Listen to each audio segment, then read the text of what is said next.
Depuis plusieurs années, Viviane Aka se réveille à 4 h du matin tous les jours pour avoir de l'eau. C'est qu'à Gonzagueville, quartier périphérique situé dans la commune de Port-Boué, l'eau potable est une denrée rare. On a des problèmes de l'eau. 4 heures, même quand tu vas souvent, tu ne gagnes pas de l'eau. Vraiment, on souffre. On souffre. Dans cette cour, c'est ce puits qui sert de point d'eau.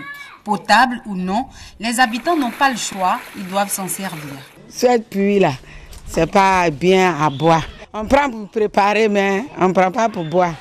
On s'en puiser de l'eau avec les bidons pour venir boire. La commune de Marcory n'échappe pas à cette pénurie d'eau. Mais ici, ce sont les suppresseurs qui remplacent les pluies. La crise de l'eau frappe tout Abidjan Sud, c'est-à-dire Port-Boué, Marcory et Koumassi. En cause, le manque d'investissement dans le secteur ces dernières années. Pendant plus d'une dizaine d'années, il n'y a pas eu d'investissement structurant dans le secteur de l'eau potable. À cela, il faut ajouter aussi, pour la ville d'Abidjan, si on veut faire un zoom sur cette ville, donc le facteur combiné du déficit d'investissement et de l'explosion démographique ont aggravé, n'est-ce pas, les problèmes d'approvisionnement en eau potable de la ville d'Abidjan. Conséquence, pour des besoins estimés à 120 000 m3 d'eau par jour pour Abidjan Sud, seulement la moitié de ces besoins sont satisfaits, et ce à partir d'Abidjan Nord. Les populations payent un lourd tribut de ce manque d'investissement, la société en charge de l'exploitation d'eau aussi. La première difficulté, c'est les plaintes des clients qui ont signé avec nous un contrat dans lesquels on s'est engagé à leur fournir de l'eau 24 heures sur 24 et qui ne reçoivent pas de l'eau 24 heures sur 24. Ensuite, les clients se plaignent d'être facturés, n'est-ce pas, alors qu'ils ne reçoivent pas de l'eau en continu. Cela se traduit évidemment par de graves difficultés.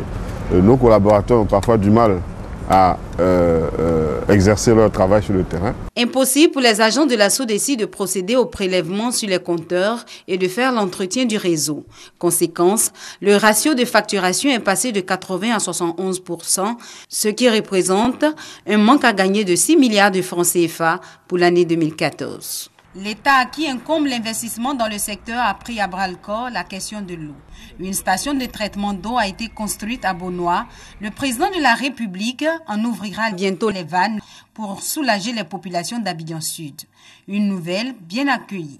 Nous donner de l'eau, c'est un cadeau de début d'année qui est inestimable. Parce que les populations n'en pouvaient plus. Nous étions sur la côte raide et le président vient nous enlever une épine du pied. En nous donnant de l'eau, le président nous donne la vie. Améliorer l'accès à l'eau potable figure au rang des priorités du gouvernement Ouattara. Ainsi, ce sont 80 000 m3 d'eau supplémentaires qui seront servis tous les jours aux habitants des communes de Port-Boué, Marcory et Koumassi à compter de ce lundi et étancher leur soif d'accès à l'eau potable.